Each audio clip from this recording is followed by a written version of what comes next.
ॐ सहनाववतु सहनौ भुनक्तु सह वीर्यं करवावहै तेजस्विनावधितमस्तु मा विद्विषावहै।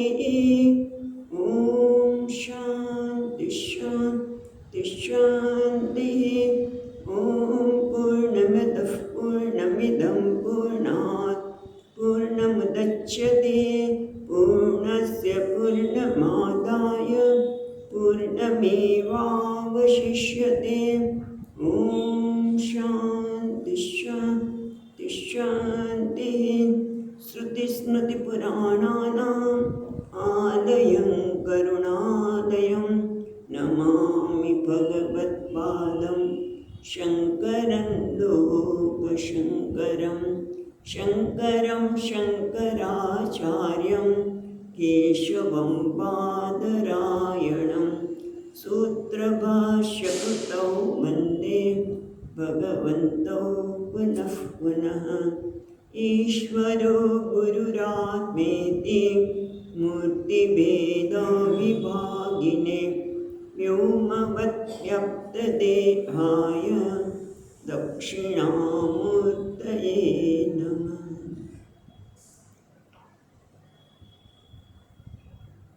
ॐ पार्थाय प्रतिबोधितां भगवता नारायणेन स्वयं व्यासेन ग्रथितां पुराणमुनिना मध्ये महाभारतम्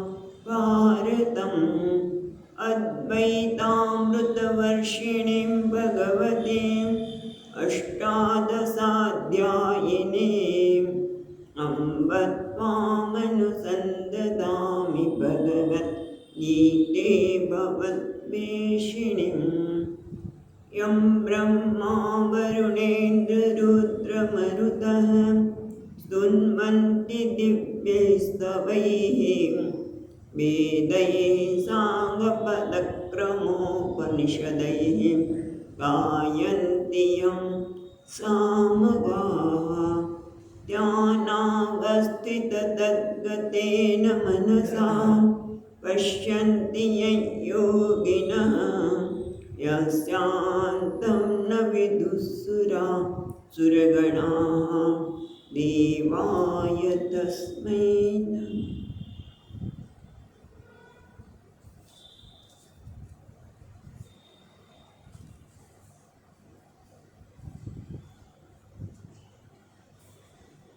छठो अध्याय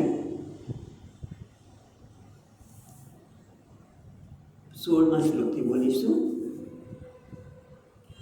नाद्यनस्तस्तु योगोऽस्ति नाद्यनस्तस्तु योगोऽस्ति न चैकान्तमनस्नतः न चाति स्वप्नशीलस्य जाति स्वप्नशीलस्य जाग्रतो नैव चार्जुन युक्ताहारविहारस्य युक्तचेष्टस्य कर्मसु युक्तस्वप्नावबोधस्य योगो भवति दुःखः यदा विनियतं चित्तम् आत्मन्नेवावतिष्ठते निःस्पृहः सर्वकामेभ्यः युक्त इत्युच्यते तदा। भगवान छठा अध्यायમાં ધ્યાનની વાત કરે છે, પણ આપણે જોઈએ પ્રમાણે ક્રમમાંને વચ્ચે કયા પ્રકારનું આસન જોઈએ, ક્યાં બેસવું છે, બધી વાત કરી। ટટ્ટાર બેસવું જોઈએ, મનને સ્થિર રાખીને નાસિકાના અગ્રભાગમાં જોઈને આજુબાજુમાંથી મુક્ત કરીને, અને સાથે સાથે સાધક કયા પ્રકારનું એનું વ્યક્તિત્વનું ઘડતર કરવું જોઈએ. તો પ્રશાંતાત્મા વિગતભિઃ બ્રહ્મચારી વૃત્તિ સ્થિતા એની વાત કરી. અને હવે આપણે જોઈ રહ્યા છીએ એ પ્રમાણે ભગવાન કહે છે કે યુંજ ન અતિ અશ્નતુ યોગો અસ્તિ. એ માણસે વધારે પડતું ખાવું ન જોઈએ, અથવા તો બહુ ખાવ છો તો ઊંઘ આવે છે માટે ન ખાવું, તો એ પણ સમતમ અને કેટલા પ્રકારનો આહાર લેવો જોઈએ એ આપણે ગઈ વખતે વિસ્તારથી યોગશાસ્ત્ર પ્રમાણે, યોગશાસ્ત્રમાં કહ્યું હતું એ પ્રમાણે આપણે જોયું હતું કે અન્નનો અડધો ભાગ આપણો જઠરમાં, અડધો ભાગ અન્નથી, એને પછી 1/4 ભાગ એ પાણી પ્રવાહીવાળો પદાર્થ અને 1/4 વાયુના સંચાર માટે રાખવો જોઈએ. એ ટૂંકમાં સમતમ ની અહીંયા વાત કરે છે. અને જીવનમાં પણ આપણે જોઈએ તો દરેક જગ્યાએ સમતમ, કાં તો એકદમ એક બાજુ બસ આ કરવું જ છે અથવા તો નથી કરવું. ઘણી વખત મેં વાત કરી છે આપને, હું ઘરમાં એના પતિદેવ બહાર છે, પછી ઘરમાં સાસુને બહુ 2 જણા હોય, બોલે જ નહીં. કેમ બહુ બોલે જ નહીં? કારણ કે હું બોલું તો ઝઘડો થાય ને. એ કયા પ્રકારનું? કારણ કે બોલવાનું છે, પણ શું બોલવાથી ઝઘડો થાય છે એમાંથી બહાર નીકળવાનું હોય. એ જ રીતે કેટલું ખાવું, વધારે પડતું કહીએ તો પણ ઊંઘ આવે, શરીરને નુકસાન થાય, તો એ બધી વિસ્તારથી ચર્ચા કરી હતી. અને એ જ રીતે બહુ સુવાનું પણ નહીં, જેટલું શરીરને આવશ્યક છે શરીરને સ્વાસ્થ્ય માટે. દરેક 7 કલાક 8 કલાક અને 5 કલાકમાં ફ્રેશ થઈ જાય, તો એ રીતે પોતાને નક્કી કરવું જોઈએ. અને એટલે બહુ સૂવું પણ નહીં અને જાગવું પણ નહીં. એટલે માટે યુક્ત આહાર વિહારસ્ય. હે અર્જુન, આહાર અને વિહાર, ત્યારે આપણે આહાર માટે આહાર્યતે તે આહાર જે ઇન્દ્રિયો દ્વારા ગ્રહણ કરવામાં આવે છે એને આહાર કીધું. 5 ઇન્દ્રિયોમાં યુક્તતા હોય, જેટલા પ્રમાણમાં લેવું જોઈએ એ જ, એથી વધારે નહીં અને ઓછું પણ નહીં. અને એ જ રીતે યુક્ત કર્મ સુચેષ્ટસુ, અને જે કંઈ કર્મ કરે એમાં પણ સાવધાની. કોઈ પણ કર્મ પ્રતિક્રિયાવાળું ન હોય, બહુ મોટી વસ્તુ છે. આપણે તો કર્મ કરીએ તો પ્રતિક્રિયા થાય, સાવધાનીનો અભાવ, કંઈક જોઈને તરત જ પ્રતિક્રિયા થઈ જાય, કારણ કે અંદર પડેલા રાગ અને દ્વેષ. એટલે એમાંથી મુક્ત થઈએ તો પ્રતિક્રિયાથી રહિત. અને બીજું, કર્મમાં યુક્ત ચેષ્ટ, એટલે કર્મ જે કંઈ કરીએ એમાં પણ સાવધાની હોય. આપણે પહેલાં પણ વાત કરી ચૂક્યા છીએ કે આપણે હાથ ઊંચો કરીએ ને તો પણ મને ખબર હોય કે મેં હાથ ઊંચો કર્યો. શરીરની ક્રિયાનો જ મને સભાનતા હોય તો પછી કોઈ પણ કર્મ કરીએ ત્યારે એવું ન થાય યાર બોલાઈ ગયું. હા, બોલાઈ ગયું નહીં, પણ આપણે બોલવાથી બીજાને દુઃખ થઈ શકે, તો આપણે સભાનતાથી બીજી વખતે એવું ન કરીએ. પણ બોલાઈ ગયું, આમ થઈ ગયું, ખવાઈ ગયું, તો કે ના, એમાં યુક્તતા ચેષ્ટસ્ય કર્મસુ. અને એ જ રીતે યુક્ત સ્વપ્ન અવબોધસ્ય, એ સ્વમાં અને જાગૃત અવસ્થામાં પણ જ્યારે યુક્તતા હોય, એટલે યોગ્ય આપણે પ્રમાણસર હોય ત્યારે જે યોગ છે એટલે કે ધ્યાન છે એ કેવું બને છે? દુઃખને નાશ કરવાવાળું બને છે. 18મા શ્લોક વિશે આપણે વિચાર કરતા હતા અને પછી અટક્યા હતા. તો કે છે યદા વિનિયતમ ચિત્તમ આત્મની એવ પ્રતિષ્ઠતે નિસ્પૃહ સર્વકામેભ્ય યુક્ત ઇતિ ઉચ્યતે. આપણે યુક્તનો અર્થ સામાન્ય કર્યો કે યુક્ત કોને કહેવાય કે જેમાં સપ્રમાણતા છે, પણ ખરેખર યુક્તનો અર્થ ભગવાન શું કરે છે કે યદા વિનિયતમ ચિત્તમ, જ્યારે વિનિયતમ, મેં સરસ ભગવાન ભાષ્યકાર કહે છે વિનિયતમ એટલે ચિત્તમ વિશેષણ નિયતમ, જ્યારે આપણું ચિત્ત એટલે મન સારી રીતે નિયમિત થયેલું છે, એટલે કે સંયત થયેલું છે, એટલે કે એકાગ્રતાને પ્રાપ્ત કરેલું છે.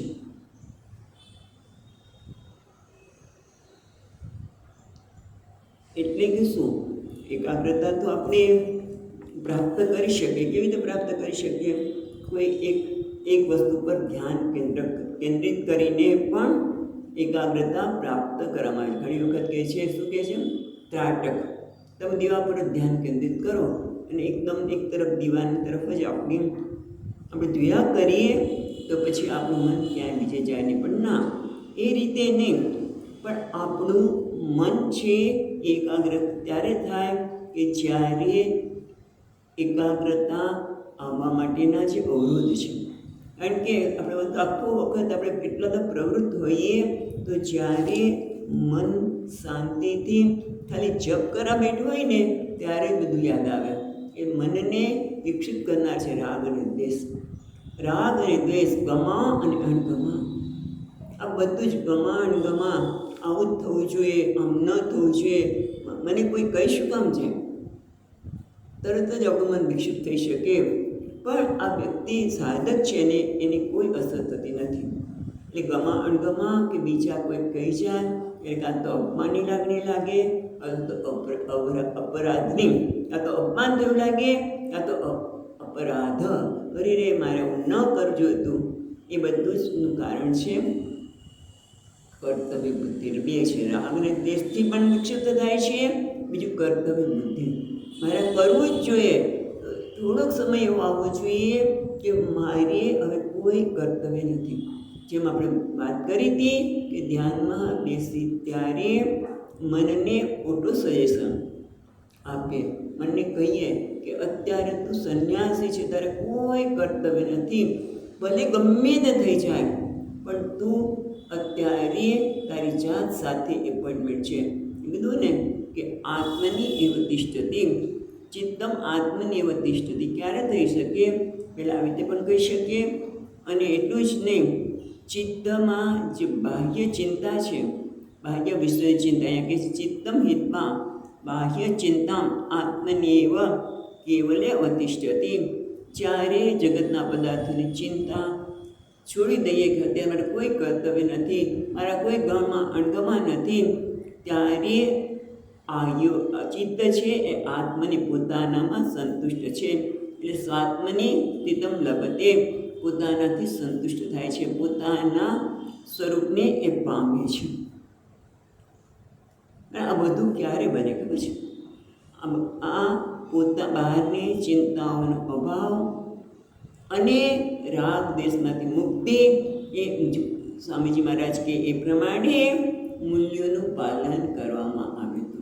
આપણા જીવનમાં જેમ આ વૈષ્ણવજન તો ગાંધીજીને પ્રિય છે, પણ નરસિંહ મહેતાએ લખ્યું છે ને, વૈષ્ણવજન તો તેને રે કહીએ, પીડ પરાઈ જાણે રે, પર દુઃખે ઉપકાર કરે, મન અભિમાન આણે રે. આ બધા સુંદર વૈષ્ણવજન ભજનમાં ઘણું બધું આપી દીધું છે કે આપણું જીવન જ્યારે આવું હોય ત્યારે જ આત્મની અવસ્થામાં લંબતે, મનમાં રાગ દ્વેષ હોય, બીજા માટે અણગમો હોય, શું કહે છે આગળ આમાં ભજનમાં આગળ છે,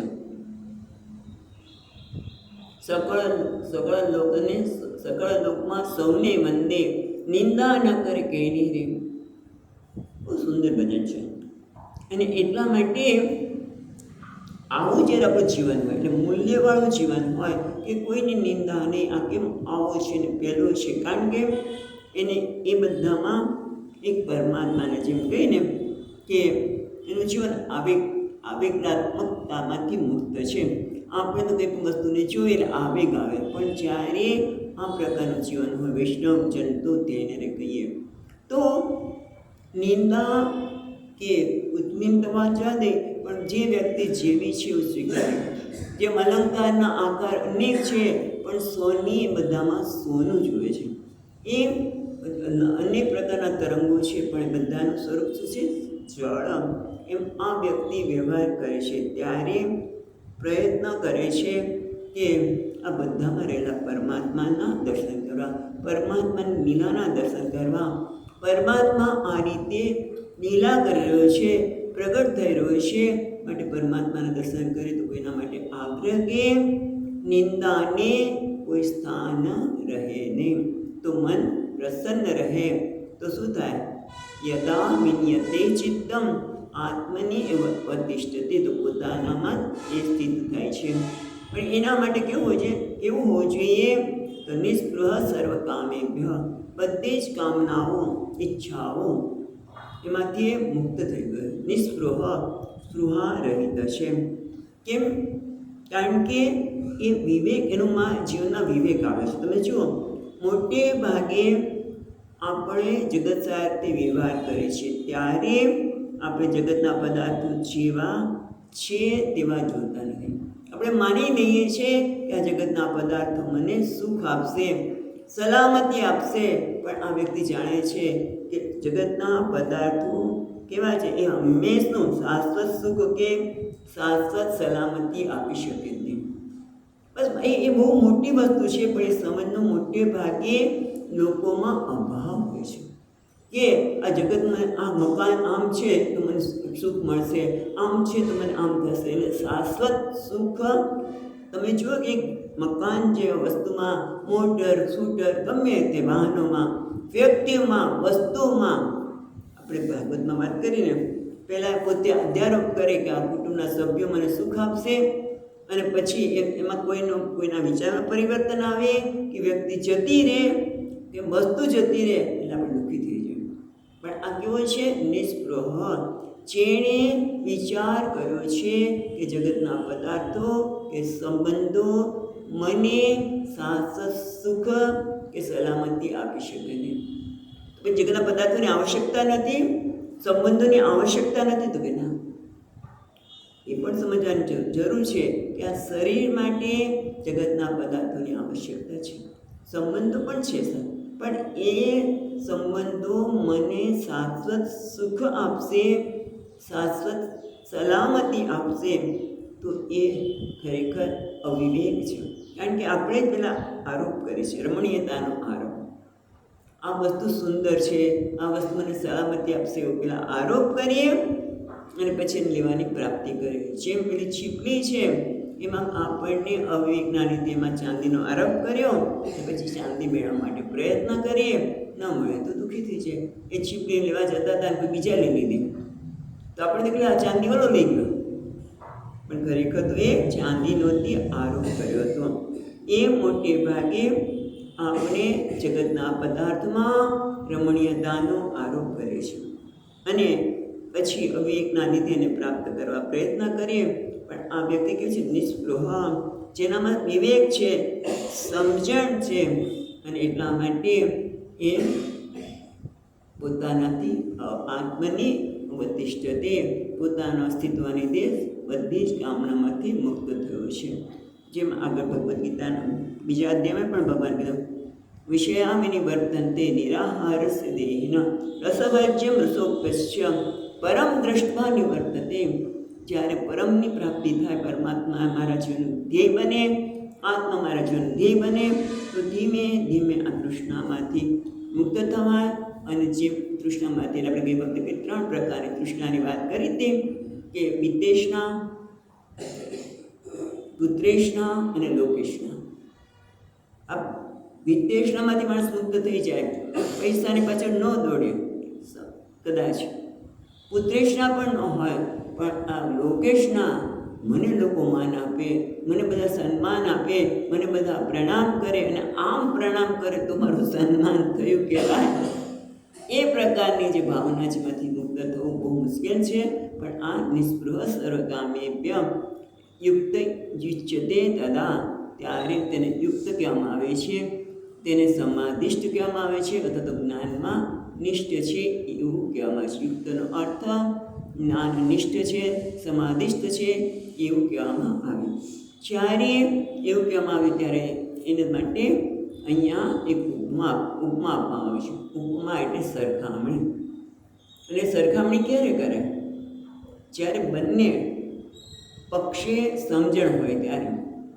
સ્વામીજી મહારાજ કે નાનો બાળક છે, એ જુએ છે ઘરના બધા લોકો આજે ઉદાસ છે, કેમ? કારણ કે પિતાજી બોલ્યા કે ભાઈ આજે શેરના ભાવમાં કંઈક ગડબડી, એકદમ શેરના ભાવ ગબડી પડ્યા એટલે એ દુઃખી છે.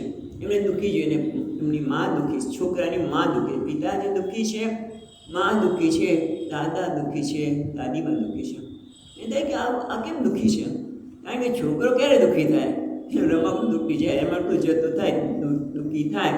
અને શેરના ભાવમાં એને છોકરાને કંઈ ખબર પડતી નથી. એટલે ઉપમા ક્યારે હોય કે બંને પક્ષે સમજણ હોય ત્યારે, મોટો થાય ત્યારે ખબર પડે. એ તો ઉપમા બંને પક્ષની સાચી સમજણ હોય ત્યારે આપવામાં આવે. એ રીતે અહીંયા પણ ભગવાન આપણે ઉપમા દ્વારા યુક્ત કોને કહેવાય એની વાત કરે છે 19મા શ્લોકમાં.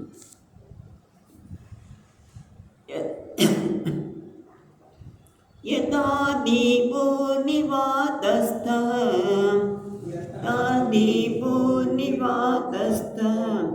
નિંગતે સોપમા સ્મૃતા યોગિનો યત ચિત્તસ્ય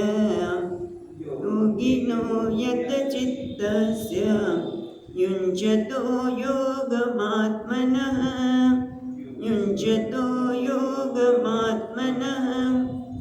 દૃષ્ટાંત આપે છે યથા દીપઃ નિવાતસ્થ, જેમ કે દીપક એટલે દીપક, નિવાતસ્થ એટલે કે છે નિવાતે વાત વર્જિતે દેશે સ્થિત, એટલે કે જ્યાં પવન વગરના સ્થાનમાં રહેલો દીવો. ન એંગતે એ ચલિત થતો નથી, પવન નથી માટે દીવો ચલિત થતો નથી. વાત વગેરેના સ્થાનમાં રહેલો દીવો જેમ ચલિત થતો નથી. સા ઉપમા સ્મૃતા, એને આ પ્રકારની ઉપમા કહેવામાં આવે છે. કોના માટે? યોગી માટે.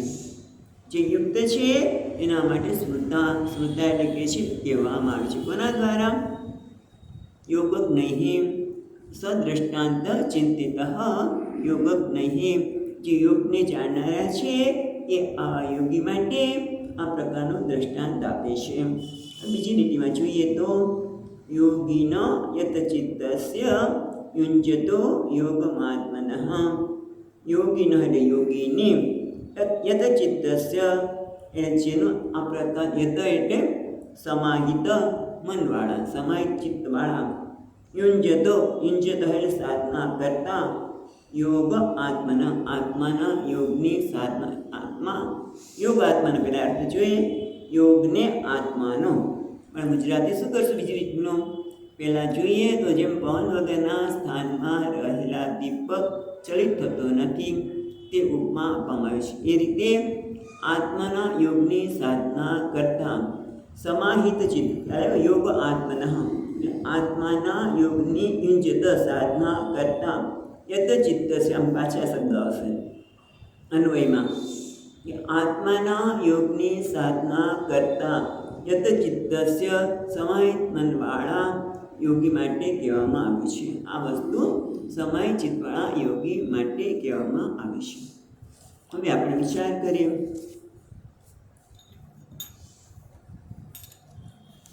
કે જેમ યોગી, જેમ દીવો છે એ પવન વગરના પ્રદેશમાં હોય તો વિચલિત થતો નથી, પણ અહીંયા યોગીનું મન પણ વિચલિત થતું નથી. કહેવાનું એટલું જ છે કે યોગીનું મન પણ વિચલિત થતું નથી. કેમ?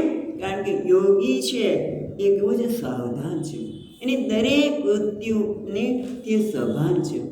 આપણે તો ઘણી વખત અહીંયાથી શ્લોક બોલાતો હોય તો પણ આપણે આપણી રીતે જ બોલતા હોય. અહીંયા જ્યારે શ્લોક બોલતા હોય ત્યારે સંધિ થઈ હોય એને છૂટી પાડીએ, પણ લોકો સંધિ છૂટી પાડે જ નહીં. જે રીતે રોજ બોલતા હોય ઘરે એ તો બોલી નાખે, યથા દીપ નિવાતસ્થો, થો એમ બોલી નાખે, પણ ખરેખર તો નિવાતસ્થ, કારણ કે આપણે સંધિ છૂટી પાડીએ છીએ.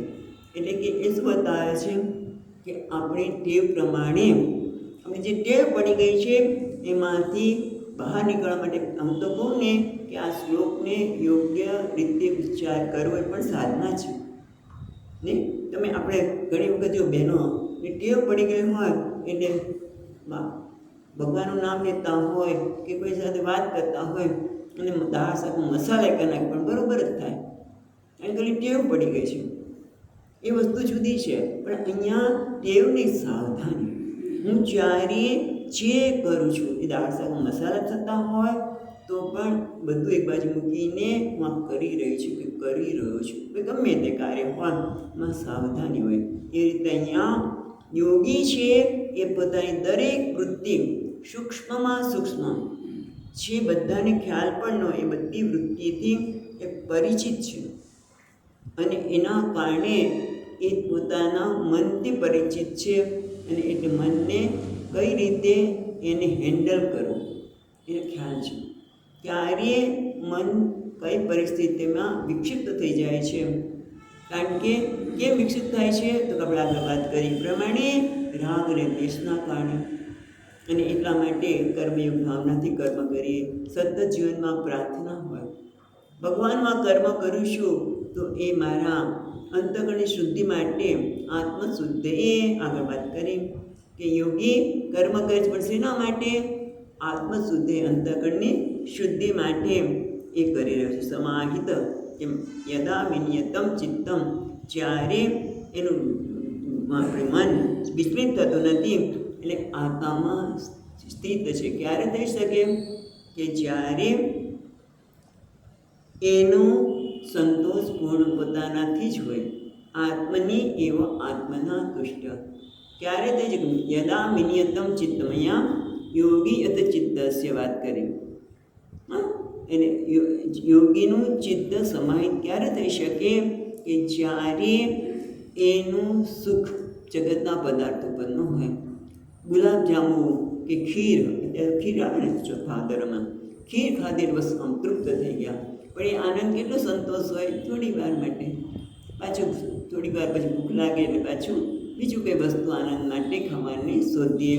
પણ આ વ્યક્તિ છે આત્મનિવ આત્મના તુષ્ટ, જે પોતાનાથી જ સંતોષ છે. કોઈ વસ્તુના આધાર ઉપર નથી. ક્યારે થાય? કે જ્યારે સાપેક્ષ પહેલાં તો મન પ્રસન્ન હોય અને ત્યાર પછી ખરેખર જોઈએ તો મન પ્રસન્ન જ છે, શાંત જ છે. એમાં કોઈ પ્રકારનો વિક્ષેપ છે જ નહીં. પણ આપણે ઊભો કરેલો છે અવિવેકના કારણે. જેમ શાસ્ત્ર આયુર્વેદ શાસ્ત્ર કે ભગવાને બધાને 100 વર્ષનું આયુષ્ય આપ્યું છે. આમ તો 120 ગણા કહે છે. પણ એ આયુષ્ય બધાને આપ્યું છે પણ છતાં માણસ જીવી શકતો નથી. કેમ? શરીર તરફની બેદરકારી, બેસવાની ઉઠવાની પદ્ધતિ બેદરકારી. અને એટલા માટે એ લાંબુ જીવી શકતો નથી. એમ મન પણ વિકસિત એટલે જ થાય છે કે અજ્ઞાનના લીધે અવિવેકના લીધે વસ્તુ જે નથી એના પર આરોપ કરીએ અને પછી એમાં રમણીયતાનો આરોપ વાત કરી કે રમણીયતાનો આરોપ કરીએ અને પછી એને મેળવવા માટે પ્રયત્ન કરીએ. પણ આ યોગી સતત સાવધાન છે. એ જાણે છે, હમણાં વાત કરીએ ને નિસ્પૃહ, જે સ્પૃહાથી મુક્ત છે. એટલે કે જે જાણે છે કે શાશ્વત સલામત કે સુખ જગતના પદાર્થમાં નથી. વ્યવહાર માટે જરૂર છે પણ એ શાશ્વત સત્યાને ત્યારે જ યોગી યત ચિત્તસ્ય યુંજતો યોગમ આત્મનઃ. અને એના કારણે મન સ્થિર છે. યત ચિત્તસ્ય યોગિનઃ યત ચિત્તસ્ય, જેનું ચિત્ત સ્થિર છે એ જ આત્મામાં સતત જોડી શકે છે. એટલે યત ચિત્તસ્ય સંયત અંતઃકરણઃ. અને એના કારણે આત્માના સમાધિ તિષ્ઠતિ. એના કારણે એનું મન સમાધિ થાય છે, શાંત બની જાય છે. હવે એના માટે આગળ કહે છે 20મા શ્લોકમાં 20મા શ્લોક યત્રો પરમતે ચિત્તમ નિરુદ્ધમ યોગ સેવયા યત્ર ચૈવાત્મનાત્માનમ પશ્યન્નાત્મનિ તુષ્યતિ.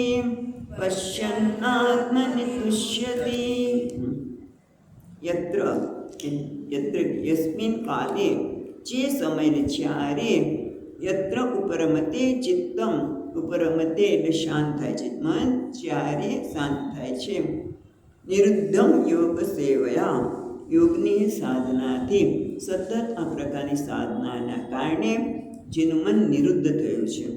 પછી બીજી રીતેમાં કહે છે યત્ર ચ એવ આત્માનમ પશ્યતિ, આત્મની તુષ્યતિ, અને એ વખતે આત્માનમ પશ્યતિ એ આત્માને જોવે છે, પશ્યતિ અને તુષ્યતિ. બહુ સુંદર વાત કરે છે.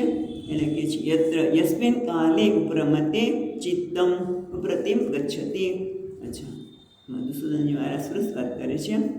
જે સમયે આપણે મન ઉપરમ પામે છે, એટલે કે મન કોઈ જ પ્રકારના વિચારોમાંથી મુક્ત થાય, કોઈ પણ પ્રકારના વિચાર કરવાની આવશ્યકતા લાગતી નથી. કારણ કે આપણે વાત કરીને કે યોગ મન છે એનો સ્વભાવ જ શાંત અને પ્રસન્ન છે. કારણ કે આત્મની એવ તુષ્યતિ, કારણ કે પોતાનાથી સંતોષ છે. પણ ક્યારે યસ્મિન પરિણામ વિશેષે યત્રોપરમતે ચિત્તમ નિરુદ્ધમ યોગ સેવયા, યોગ સેવા એટલે યોગ્ય અભ્યાસ પાઠવે, વારંવાર આ યોગનો અભ્યાસના લીધે પાઠવેલ પરિપક્વતાના લીધે જેનું મન હવે એ મનમાં જે વૃત્તિ ઉઠે છે ને એક જ પ્રકારની ઉઠે છે, એટલે કે પરમાત્માને જ થાય છે. જેમ નિરુદ્ધમ એક વિષય વૃત્તિ પ્રવાહ રૂપમ એકાગ્રતા લબ્ધા. નિરુદ્ધ એટલે શું કહે છે? નિરુદ્ધ એટલે બંધ થઈ જવું નહીં. આપણે અહીંયા જોયું નિરુદ્ધ થવું એટલે એક જ પ્રકારના વિચારનો પ્રવાહ સતત ચાલુ રહે, એનું નામ છે નિરુદ્ધમ. અને એ ક્યારે થાય? યોગ સેવયા, વારંવારના યોગના અભ્યાસથી. આ જ અધ્યાયમાં ભગવાન આગળ કહેવાના છે. અર્જુન પૂછવાનું ભગવાન અમન તો બહુ ચલિત થઈ જાય તો હા સાચી વાત છે, ચંચલમી મન પ્રશ્ન પ્રમાથી બલભદ્રઢ, પણ એને અભ્યાસ એને તો કૌંતે વૈરાગ્યન જ ગૃહ્યતે, જે આગળ છો આ જ અધ્યાયમાં કહેવાના છે ભગવાન. એ જ યોગ સેવયા એટલે અભ્યાસ પાઠવે, અને વારંવાર જે મન વિષયમાં દોડતું હતું એનું કારણ કર્તવ્યતા બુદ્ધિ અથવા તો રાગ અને દ્વેષ, એને આપણે કર્મ ભાવનાથી રાગ દ્વેષમાં સાપેક્ષ રીતે મુક્ત કર્યું, અને કર્તવ્ય બુદ્ધિમાંથી પણ મનને મુક્ત કરવું પડે. મિત્ર અહીંયા બેઠા બેઠા પણ ક્યાંય મન જતું રહે, કર્તવ્ય યાદ આવે, મારે પેલું કરવાનું છે, આમ કરવાનું છે. કારણ કે એ એટલે થોડીક વાર તો મનને કર્તવ્યમાંથી મુક્ત કરીએ તો પછી બધું ખરેખર ઘણી વખત તમે જોજો, પ્રયોગ કરી જોજો, મારે આ કરવાનું છે, પેલું કરવાનું, પણ એક વખત વિચારે નહીં કે આજે મારે આ કામ કરવાનું છે, પણ આપણે કર્તવ્ય બુદ્ધિની રીતે વારંવાર યાદ આવે, ખ્યાલ આવે છે કર્તવ્ય બુદ્ધિ, એની બધી એક વખત તમે કરીને મૂકી દો તો જે સમયે જ્યારે જે જરૂર છે યાદ આવીને રહેવાનું છે. પણ એ ટેવ પણ કહે છે કર્તવ્યનો વિચાર અને એની ચિંતા એ માણસને મુક્ત કરતું નથી. પણ આ યોગ્ય આપણે કીધું ને યોગ સેવયા, પણ આના લીધે એમાંથી આ બધા ભાવમાંથી મુક્ત થઈને એક જ પ્રકારના વિચારના પ્રવાહને એ ચાલુ કરી શકે છે, વિચાર કરી શકે છે. યોગ સેવયા નિરુદ્ધમ યોગ સેવયા યત્ર ચ એવ આત્માનમ પશ્યન, અને જ્યારે એ આત્મતત્વને તે વેદાંત પ્રમાણ જયા વિદ્યા સાક્ષાત પૂર્વન આત્મની એવ પરમાનંદ ઘને તુષ્યતિ.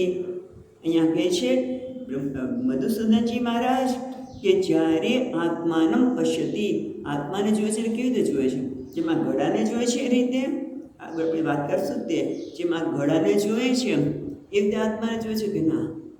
વેદાંત શાસ્ત્ર પ્રમાણે ઘડો જોવા માટે હમણાં જોઈએ છે, પહેલાં આમાં આવશે ચર્ચા કે આ ઘડો છે એ જોઈએ તો આપણે શું થાય છે કે પેલા આપણું મન છે ઘડાકાર વૃત્તિ કરે છે, આ ઘડાનો આકાર બનાવે છે, એટલે ઘડાકાર વૃત્તિ એટલે કે વૃત્તિ વ્યાપ્તિ. કોઈ પણ પદાર્થનું જ્ઞાન ક્યારે થાય કે જ્યારે એ વિષયને જોઈએ ત્યારે આપણે એ વિષય આકાર વૃત્તિ થાય, અને પછી એને વૃત્તિ વ્યાપ્તિ કહે. શાસ્ત્ર પ્રમાણે ટેકનિકલ ભાષામાં વૃત્તિ વ્યાપ્તિ, અને પછી કે ફલ વ્યાપ્તિ, અને પછી ખબર પડે કે આને ઘડો કહેવાય. એવું જ્ઞાન નથી થતું, કોઈ કે આને ઘડો કહેવાય, પછી આપણે જ્યારે જોઈએ ત્યારે આપણે હા ઘડો છે, બરાબર. એ રીતે જ્યારે આ આંખરૂપી પ્રમાણ દ્વારા પહેલાં આ વિષયને જોયો, અને મનમાં એ વિષય આકારની વૃત્તિ થઈ, એને વૃત્તિ વ્યાપ્તિ કહ્યું. અને પછી આ ઘડો છે એવું નિર્ણય થયો. ફલ વ્યાપ્તિ એ આપણી જાતે પણ નક્કી થાય, અથવા તો કોઈ કહ્યું હોય કે આને ઘડો કહેવાય, અથવા તો આપણે જોતા હોય ત્યારે આપણે કંઈક આને ઘડો કહેવાય. જેમ સ્વામીજી કે ત્યાં અમે અમેરિકાને બધે જાય ત્યારે લડ્ડુ, અત્યારે લડ્ડુની વાત કરે, લડ્ડુ પણ એ જ્યારે ભારતમાં આવીએ, આશ્રમમાં આવે અને સ્વામીજી કીધું આ લડ્ડુ, ત્યારે જોયું હા હવે એ આકાર તો થયો, પણ હું કીધું હતું કે આને લડ્ડુ કહેવાય, એ તરત એનું જ્ઞાન થયું. એટલે ફલ વ્યાપ્તિ એટલે કાં તો જોઈને આપણે ખબર, પહેલાંનું જ્ઞાનના લીધે આપણે ફલ વ્યાપ્તિ નક્કી કરીએ છીએ, અથવા તો કોઈ કહ્યું હોય ત્યારે. પણ એ રીતે જ્યારે વેદાંત પ્રમાણ ચંદ્ર આંખને બીજું પ્રમાણ પણ બુદ્ધિનું, એવી રીતે આત્માના સંદર્ભમાં ઘડો છે, લાડવો છે વગેરે, એમાં તો વૃત્તિ વ્યાપ્તિ પણ આવે છે અને ફલ વ્યાપ્તિ પણ આવે. પણ આત્માનું જે જ્ઞાન થાય છે, આત્મા કેવો છે, અહીંયા કીધું પરમાનંદ ઘન, બરાબર, પરમાનંદ ઘન, જે એનું સાક્ષાત્કાર કરે છે. કેવી રીતે? જ્યારે શાસ્ત્ર કહે છે ત્યારે તત્વમસી તે તું છે, એટલે એક વૃત્તિ ઉત્પન્ન થાય છે. પણ એ વૃત્તિ આત્મા છે એવી વૃત્તિ નથી થતી. ખ્યાલ આવે છે? સૂક્ષ્મ છે, જરા ધ્યાન રાખજો. જ્યારે એમ કહેવામાં આવે કે તું પૂર્ણ છે, તે પૂર્ણતાનો એક ભાવ આવે છે. પણ આત્મા એટલે હું પૂર્ણ છું, એટલે આ આત્મા છે જેમ આ ઘડો છે એમ આત્મા છે એ વૃત્તિ થતી નથી. કારણ કે ત્યારે એટલું જ આવે છે કે શાસ્ત્ર કહે છે પ્રમાણે આત્માના સંદર્ભમાં જે બધા ભ્રમ સેવ્યા હતા એ દૂર થાય છે. આત્માના સંદર્ભમાં અનેક પ્રકારના ગ્રંથિઓ હતી, બધી દૂર થાય છે. કારણ તત્વમસી જ્યારે સમજાવે છે શાસ્ત્ર, ત્યારે સમજે કે તે હું જે આ શરીરને, આ મનને, બુદ્ધિને હું માનીને મારી જાતને જે મૂલવતો હતો એ હું નથી. તો હું કોણ છું? ચૈતન્ય ઘન, પરમાનંદ ઘન, એ વૃત્તિને આત્મનિવ તુષ્યતિ, અને એના કારણે એ પોતાનાથી સંતોષ પામે છે. કે છે ને પશ્ચન આત્મને તુષ્યતિ, એ પોતાનાથી સંતોષ પામે છે. જ્યાં સુધી પોતાનામાંથી સંતોષ નહીં આવે ત્યાં સુધી મન વિક્ષિપ્ત રહેવાનું છે. ને આ કહે છે ન દેહેન્દ્રિય સંઘાતે નવા તદ્ભોગ્યેત્ર, એટલે કાં તો દેહની સ્થિતિથી સંતોષ થાય, કાં તો મનની સ્થિતિથી મનને ગમતી વસ્તુ મળે અને મનમાં સંતોષ ઉત્પન્ન થાય. જેમ કે ગુલાબજાંબુ, દૂધપાકપુરી એવું બધું ભોજન મળ્યું, અથવા તો પોતાનું પ્રિય વ્યક્તિ મળે, પોતાની પ્રિય વસ્તુ મળે, સંતોષ મળે, પણ પ્રિય વ્યક્તિ પણ જતી રહેવાની છે થોડા વખત પછી, એટલે પાછા હતા ને ત્યાં. પણ આત્મા એવો છે, અહીંયા કહેવાના છે કે આ હમણાં થોડા એક શ્લોક પછી કે જેને પ્રાપ્ત કર્યા પછી કોઈ મહાન પ્રાપ્તિ, મહાન લાભ કોઈ છે જ નહીં. એવો આત્મા કે જે ક્યારેય જવાનું નથી. જેમ મીરાબાઈ કહે છે ને, પાયો જી મેને રામ રતન ધન પાયો, ખર્ચે ન ખૂટે બાકું ચોરન. આ એક એવું તત્વ છે, આ એવું જ્ઞાન છે કે જે મને પૂર્ણ સંતોષ એટલા માટે આપે છે કે એ ક્યારેય મારાથી વિખૂટવું પડે. હું આત્માથી ક્યારેય વિખૂટવો પડી શકે, કે હું જ છું. અને પાછું કે સ્વયં પ્રકાશ છે, એટલે કે હુંને જાણવા માટે બીજા પર આધાર રાખવો પડતો નથી. તો શાસ્ત્ર શું કરે છે? હું વિશે જે બધી માન્યતા છે કે હું આ શરીરની જ આધારે હું મારી જાતને લાંબો, ટૂંકો, ગોરો, કાળો વગેરે માનું છું. મનની સ્થિતિને આધારે મારી જાતને જુદી જુદી ભાવના, મનની વૃત્તિ, હું દયાળો છું, કરુણાશીલ છું, હું ક્રોધી છું, કામી છું વગેરે વગેરે, એ બધી વૃત્તિને એ પોતે સત્યતા આપતો નથી. કારણ કે એ જાણે છે કે એ હું નથી, અને એના લીધે સંતોષ પણ પછી એનાથી આવવાનો નથી. લખે છે કે આત્મનિવ સંતુષ્યતિ ન દેહેન્દ્રિય સંઘાતે, દેહ ઇન્દ્રિયના જે સંઘાત છે એનાથી એને સંતોષ નથી માગતો. અથવા તો ભોગ્ય પદાર્થ મળે ને સંતોષ થાય, ભોગ્ય પદાર્થ જતા, ભોગ્ય પદાર્થ ખાવાની વસ્તુ હોય, વ્યક્તિ હોય કે જગતના કોઈ પણ પદાર્થો પણ હોઈ શકે, પણ એનાથી એને સંતોષ નથી. પણ પોતાનાથી સંતોષ છે, એટલે કે પરમાત્મા દર્શને સતી તુષ્ટતિ, પરમાત્માનું દર્શન પોતે જ આનંદ સ્વરૂપ છે, પોતે જ પૂર્ણ છે, એ જાણવાથી એ સંતુષ્ટ થાય છે. એટલે કે છે યત્ર ચ એવમ આત્માને પશ્યતિ, જ્યારે પોતાના આત્માને આ રીતે જોવે છે ત્યારે આત્મની એવ તુષ્યતિ, અને એના કારણે એનું મન કેવું થઈ જાય છે? નિવાત દીપવત. બરાબર? આગળ જે કહ્યું એ પ્રમાણે હવે આગળ કહે છે આ જ વસ્તુને કિંચ વળી જે સુખની વાત કરી તે સુખ કેવું છે? કારણ કે આપણે સુખ આવે ને એટલે આપણને કોઈ વસ્તુની પ્રાપ્તિ કે વ્યક્તિની પ્રાપ્તિથી વિષયની પ્રાપ્તિને જ આપણે સુખ માનીએ છીએ. એટલા માટે આ સુખ આત્માનું સુખ છે કે આત્માની એવ તુષ્યતિ, આત્મામાં સંતોષ પામે છે. તે આત્માનું સુખ કેવું છે એ 21મા શ્લોકમાં કહે છે. સુખમાત્યંતિકમ યત્તત બુદ્ધિગ્રાહ્યમતેન્દ્રિયમ વેતિ યત્ર ન ચેવાયમ સ્થિતશ્ચલતિ તત્વતઃ. એને કહે છે સુખમ આત્યંતિકમ યત તદ બુદ્ધિગ્રાહ્ય અતિન્દ્રિયમ. સુખ આત્યંતિકમ એટલે જેનો અંત આવતો નથી તે, એટલે કે અનંત જે સુખ કેવું છે? અનંત છે. યત તદ બુદ્ધિગ્રાહ્ય અતિન્દ્રિય, જે બુદ્ધિથી ગ્રાહ્ય પણ છે. બુદ્ધિ દ્વારા એનું જ્ઞાન થાય છે કે આ જે સુખ અનુભવી રહ્યો છું એ કેવું સુખ છે? અનંત સુખ છે, જેનો કે અંત આવનાર નથી એ સુખ છે. પણ ઇન્દ્રિયાતીત અતિન્દ્રિય, પણ ઇન્દ્રિયો દ્વારા એને જોઈ શકાતું, ઇન્દ્રિય દ્વારા એનું ગ્રહણ કરતું નથી. કારણ કે આંખ દ્વારા રૂપનું ગ્રહણ થાય અને આપણે સંતોષ થાય કે આ કેવું સુંદર છે. કાન દ્વારા સુંદર સંગીત સંભળાય અને સુખ થાય. ઇન્દ્રિયો દ્વારા આપણે એનું ગ્રહણ કરીએ છીએ. પણ આ સુખ કેવું છે? અતિન્દ્રિય, જે ઇન્દ્રિયો દ્વારા ગ્રહણ થતું નથી. અતિન્દ્રિય પણ તો પછી આપણે ઇન્દ્રિયો દ્વારા ગ્રહણ નથી તો તે સુખ છે કે નહીં? તો કે ના, બુદ્ધિગ્રાહ્ય, બુદ્ધિ દ્વારા ગ્રાહ્ય પણ છે. અને આગળ કહે છે યત્ર સુખમાત્યંતિકમ યત બુદ્ધિગ્રાહ્યમતેન્દ્રિય વેતિ યત્ર ન ચેવાયમ સ્થિતશ્ચલતિ તત્વતઃ. વેદ્ય જાણે છે યત્ર જ્યાં, જે અવસ્થામાં ન ચ એવ અયમ સ્થિત થયેલો ન ચલતી તત્વતઃ. એટલે શું કહેવા માગે છે કે ઇન્દ્રિયથી અતીત બુદ્ધિગ્રાહ્ય અનંત જે સુખ છે તે અવસ્થામાં એ જાણે છે, એટલે અનુભવ છે. જ્યારે સમાધિસ્થ થાય છે ત્યારે, અથવા તો જ્ઞાનની પ્રાપ્તિ થાય છે ત્યારે, અને જે અવસ્થામાં સ્થિત થયેલો યોગી આત્મતત્વ પછી કોઈનાથી વિચલિત થતો નથી. પછી આગળ એની વાત સરસ કરવાના છે. અને ટૂંકમાં એ વિચલિત થતો નથી. મહત્વની વસ્તુ છે, એ વિચલિત થતો નથી. તો હવે આપણે ભગવાન ભાષ્યકાર શું કહે છે જોઈએ. તો કહે છે યત તદ બુદ્ધિગ્રાહ્યમ બુદ્ધ્યા એવ પણ ઇન્દ્રિય નિરપેક્ષયા ગૃહ્યતે તે બુદ્ધિગ્રાહ્યમ. જે આ જ્ઞાન કેવું છે?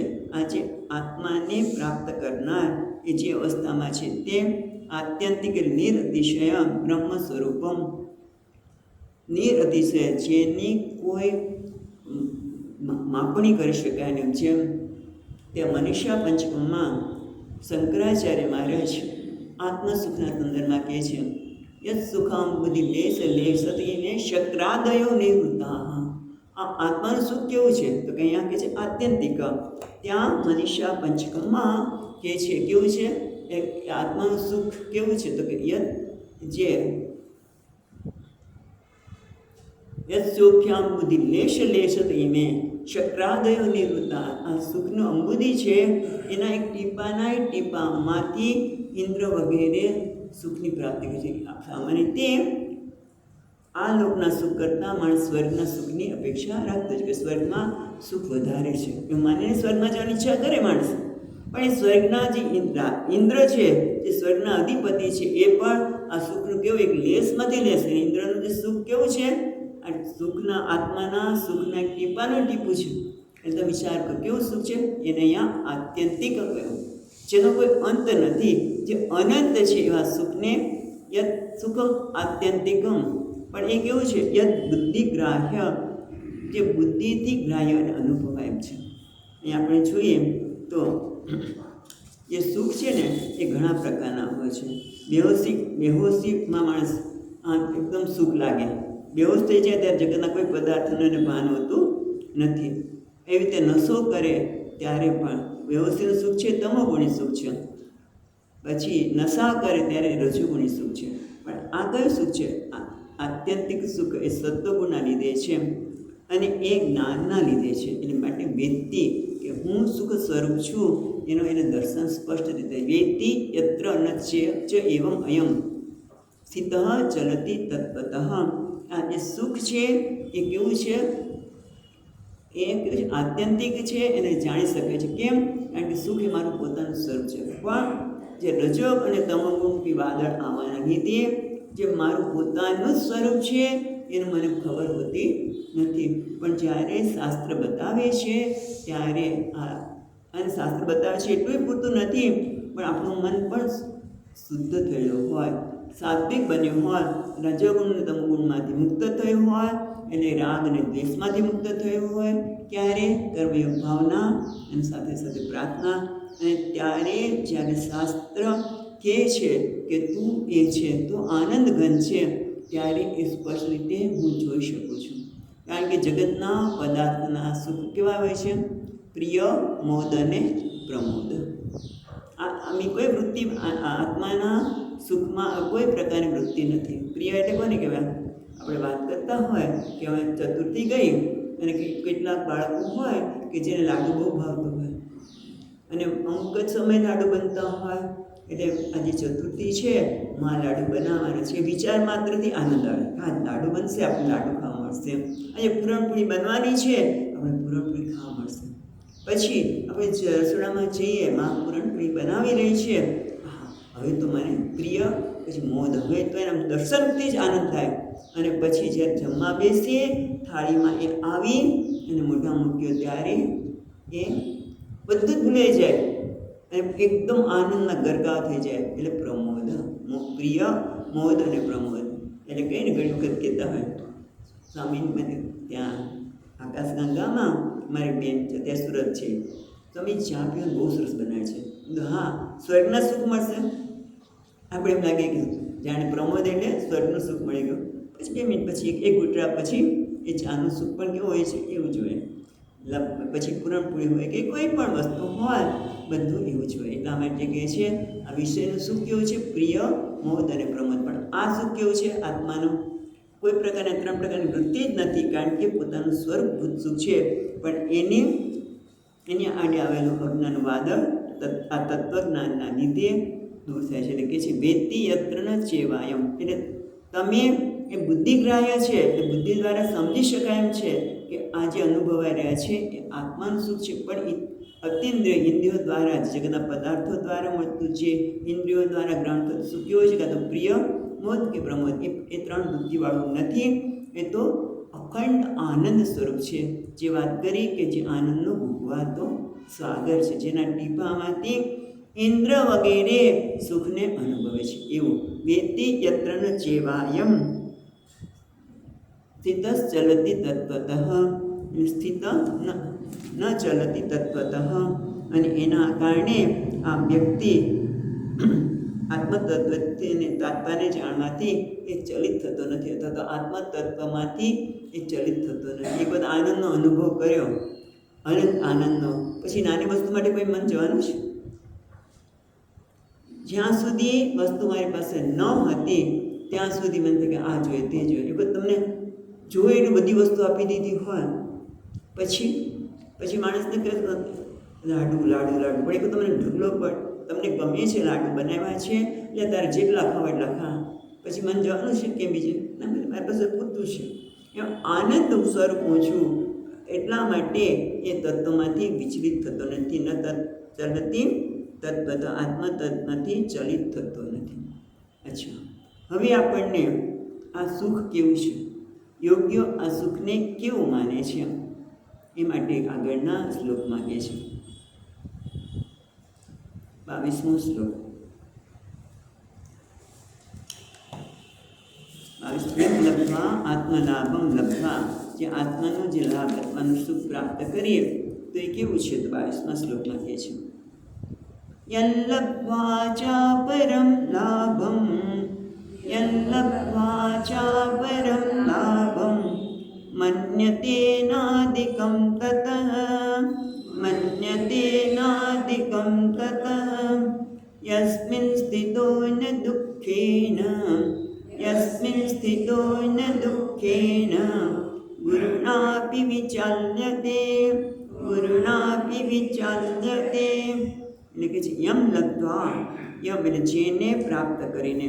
આમ તો પ્રાપ્ત શબ્દ એ ઔપચારિક જ છે, કારણ કે જે કીધું કે સૂર્યનો પ્રકાશ હતો જ, પણ વાદળના લીધે સૂર્યનો પ્રકાશ દેખાતો નહોતો. વાદળ હટવાથી સૂર્યનો પ્રકાશ હતો દેખાણો. એમ આપણને અત્યાર સુધી એવું હતું કે મારે સુખને પ્રાપ્ત કરવાનું છે, મારે સુખને આનંદને પ્રાપ્ત કરવાનું છે, માટે માન્યતા છે, માટે ઔપચારિક રીતે કહે છે લબ્ધ્વા, પ્રાપ્ત કરીને. પણ ખરેખર તો જાણીને પ્રાપ્ત પણ કરવાનું, જાણીને. જેમ ગળામાં જ માળા છે, પણ છતાં મને એમ લાગે છે મારી માળા ખોવાઈ ગઈ, મારી માળા ક્યાં છે, મારી માળા ક્યાં છે, વિવળ થઈ જાય, વિક્ષિપ્ત થઈ જાય. મને ક્યારે આ વસ્તુ મળશે, મને ક્યારે પેલી વસ્તુ મળશે, કારણ કે મારું મન ક્યાં છે, ત્યાંથી સુખ મળે છે. પણ જ્યારે મને કહેવામાં આવે કે માળા તો તમારા ગળામાં જ છે, તો શું પ્રાપ્તસ્ય પ્રાપ્તિ. એમ જ્યાં સુધી મને એવું લાગે છે કે ખાવાના પદાર્થમાં સુખ છે, ગુલાબજાંબુ કે પૂરણપોળી કે લાડુમાં કે ખીરમાં, ત્યાં સુધી મારે પ્રાપ્ત કરવાનું છે. પણ અત્યારે કહે છે કે બધામાં તને ખીરમાં પણ જે આનંદ આવે છે ને, જે પૂરણપોળીમાં આનંદ આવે છે, કનો કયો આનંદ છે, વસ્તુનો નહીં. જો એમાં આનંદ હોય તો પછી દરેક વખતે મળવો જોઈએ, તમને મળવો જોઈએ, મને મળવો જોઈએ. પણ બધાને મળતો નથી. એકને લાડુમાંથી મળે છે, તો એકને પૂરણપોળીમાં મળે છે, કોઈને ગુલાબજાંબુમાંથી મળે છે. દરેકને જુદું જુદું મળે છે, ખ્યાલ આવે છે. અને એ રીતે એટલે બધા જ વસ્તુમાં આનંદ નથી. એની વસ્તુ દરેકને જુદું જુદું મળે, માટે વસ્તુમાં આનંદ નથી. અને ખરેખર જ્યારે મને ગુલાબજાંબુમાંથી કે લાડુમાંથી કે જ્યારે આનંદ આવશે, ત્યારે ખરેખર આનંદ કયો છે, મારો પોતાનો છે.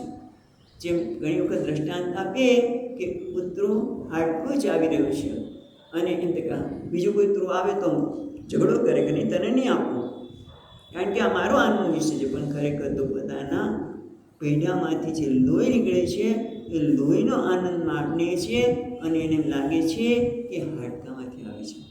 એમ એ રીતે પૂરણપૂરી હોય કે જે કંઈ હોય, એ મને ગમતી વસ્તુ છે, એ મળી ત્યારે મારું મન શાંત થાય છે, અને આત્માનો જે આનંદ છે પ્રગટ થાય છે. પણ એ વખતે અવિવેકના લીધે આપણે શું કહીએ છીએ કે આમાંથી આનંદ આવે છે. જો એમાંથી આનંદ આવે તો બધાને આવવો જોઈએ. ખ્યાલ આવે છે કે બધાને, અને એક વસ્તુમાંથી આનંદ પણ નથી આવતો. અને આપણે પણ જ્યારે આનંદ મેળવીએ છીએ ત્યારે આપણું મન શાંત થાય છે, અને એ વખતે આત્માનો જ અભિવ્યક્તિ થાય છે, આનંદની અભિવ્યક્તિ થાય છે. પણ એ વખતે વિવેક હોતો નથી. એટલે આપણે શું કહીએ છીએ આમાંથી આવે છે. પછી તમે ત્યારે ખાઓ ને, પૂરણપોળી ખાઓ, આઈસ્ક્રીમ ખાઓ, જે ખાઓ, પણ એ આનંદ ક્યાંથી આવે છે, મારી જ આનંદની અભિવ્યક્તિ છે, તો વાંધો નથી. એટલા માટે પણ મોટે ભાગે વિવેક હોતો નથી. પણ આ યોગી છે ને, વિવેક છે. એટલે યમ લબ્ધ્વા ચ પરમ લાભમ, જે પ્રાપ્ત કરીને ખરેખર પ્રાપ્ત કરવાનું નથી, પણ પ્રાપ્તની પ્રાપ્તિ છે, સમજણ છે. અને અપરમ લાભમ એટલે અપરમ અન્ય લાભ ન મન્યતે, આ લાભ પ્રાપ્ત કરવા બીજા કોઈ લાભની એની આવશ્યકતા નથી. એટલે ઘણી વખત કે આપણે ખોટનો ધંધો ન કરીએ. આપણે આનંદ સ્વરૂપ છીએ, આપણે સુખ સ્વરૂપ છીએ, અને છતાં વિચાર કેવા કરીએ, દુઃખી થઈ જાય એવા. ત્યારે ઘણી વખત આ શબ્દ વાપરીએ છીએ આપણે કે આપણે ખોટનો ધંધો કરીએ છીએ. હું આનંદ સ્વરૂપ છું, પણ એવા વિચારો કરું છું, બરાબર ને અક્ષયભાઈ? એને વિચાર કરીને હું દુઃખી થાઉં છું. ખ્યાલ આવે છે કે હું ખોટા વિચાર કરીને એટલે ખોટનો ધંધો કરું છું. પણ આ તો કે છે હું ખોટનો ધંધો કરતો નથી. એમ લબ્ધ્વા પરમ લાભમ મન્યતે અધિકમ, આના સિવાય બીજો કોઈ લાભ છે જ નહીં. આત્મલાભ, આત્માનું સ્વરૂપનું જ્ઞાન, એના સિવાય બીજો કોઈ લાભ છે જ નહીં. નાધિકમ લાભમ, યસ્મિન સ્થિતો ન દુઃખે ન ગુરુણાપી વિચાર્યતે. જે આત્મામાં અસ્તિત્વ છે એ ગુરુણાપી એટલે મહાન દુઃખ. ગુરુ એટલે મહાન. ગુરુ એટલે ગુરુદેવને પણ આપણે ગુરુ પણ ગુરુ એટલે મહાન દુઃખથી પણ એ વિચલિત થતો નથી. એના માટે એક નાનકડી વાત કરીને આપણે અટકીએ, પછી કાલ વધારે વિચારીશું. ગુરુના આપીને વિચાર્ય તે એક જેમાં આત્મતત્વમાં સ્થિત થયેલો છે એ કોઈ પણ મહાન દુઃખથી પણ વિચલિત થતો નથી. એના માટે આપણે શંકરાચાર્ય મહારાજના જીવનની જ વાત કરીએ કે કપાલિક હતો. એને એમ થયું કે આ 32 લક્ષના પુરુષનું જો દાદી પરિણામ આપવામાં આવે તો મને આ પ્રકારની સિદ્ધિ કેવું પ્રાપ્ત થાય. અને એટલા માટે એમ શંકરાચાર્ય કે મેં તમારું મસ્તક આપું લઈ જા. આ શરીરનું કામ મારું પૂરું થઈ ગયું છે, તારે જતું તો તને કામ આવતું તો આ શરીર તું લઈ જા. અને એ તો શાંતિથી બેઠા છે. શિષ્યને નથી સ્વીકાર્ય. હા, એટલે આપણને ખબર છે પદ્મપાદાચાર્ય જતા એ નરસિંહ રૂપે ના આવે છે, પછી એને નરસિંહ ઉપાસના કરેલી. એટલે પણ એને નથી ગમતું કે મારા ગુરુજીનું મસ્તક લે. પણ ગુરુજી તો કહેવાય છે ન અસ્મિન સ્થિતોના, જેમાં સ્થિત તેને આત્મામાં સ્થિત થઈને યસ્મિન સ્થિતો અને દુઃખે ન ગુરુણાપી વિચારે તે મહાન દુઃખ પણ આવતો હોય તો પણ એ વિચલિત થતો નથી. કારણ કે જે બહાર આ જે શરીર પેલો લઈ જાય છે કોને? શરીરને. કપાલિક એના મસ્તકને આપણે શરીરને, પણ શરીર જ નથી. એટલે આ એક દ્રષ્ટાંત આપ્યું. પણ એમાં કોઈ પણ દુઃખ આવે, મહાન દુઃખ, પણ એ કયા સ્તરે છે? અનાત્માના સ્તરે છે. હું તો આનંદ સ્વરૂપ છે. અસ્મિન સ્થિત આનંદ સ્વરૂપમાં સ્થિત થયા પછી એ દુઃખનો લેશ માત્ર પણ સ્પર્શ થતો નથી. જેમ અહીંયા બેઠા બેઠા આપણે ભજન કરીએ છીએ, ગીતાનું અધ્યયન કરીએ છીએ, અને કોઈ પત્તા રમતો હોય, જુગાર રમતો હોય તો પ્રકાશને કંઈ અસર થાય? બેમાંથી કોઈનાથી સ્પર્શ થતો નથી. એમ આત્મા પણ દુઃખથી ક્યારેય સંસ્પૃષ્ટ એ થતો નથી, કારણ કે અસંગ છે, કારણ કે પોતે આનંદ સ્વરૂપ છે. એટલા માટે કે યસ્મિન સ્થિતો અને દુઃખે ન ગુરુણાપી વિચાર્યતે, એ વિચલિત થતો નથી. જે સ્થિતિમાં રહેવાથી પછી મહાન દુઃખ આવે તો પણ એ વિચલિત થતો નથી. આગળ કાલે વિચારીશું. ઓમ પૂર્ણમદઃ પૂર્ણમિદં પૂર્ણાત પૂર્ણમુદચ્યતે પૂર્ણસ્ય પૂર્ણમાદાય પૂર્ણમેવાવશિષ્યતે. ઓમ શાંતિ શાંતિ શાંતિ. શંકરં શંકરાચાર્યં કેશવં બાદરાયણં સૂત્રભાષ્યકૃતૌ વંદે ભગવन्तૌ પુનઃ પુનઃ. ઈશ્વરો ગુરુરાત્મેતિ મૂર્તિભેદવિભાગિને વ્યોમવદ્વ્યાપ્તદેહાય દક્ષિણામૂર્તયે નમઃ. ઓમ શાંતિ શાંતિ શાંતિ. હરિ ઓમ. શ્રી ગુરુભ્યો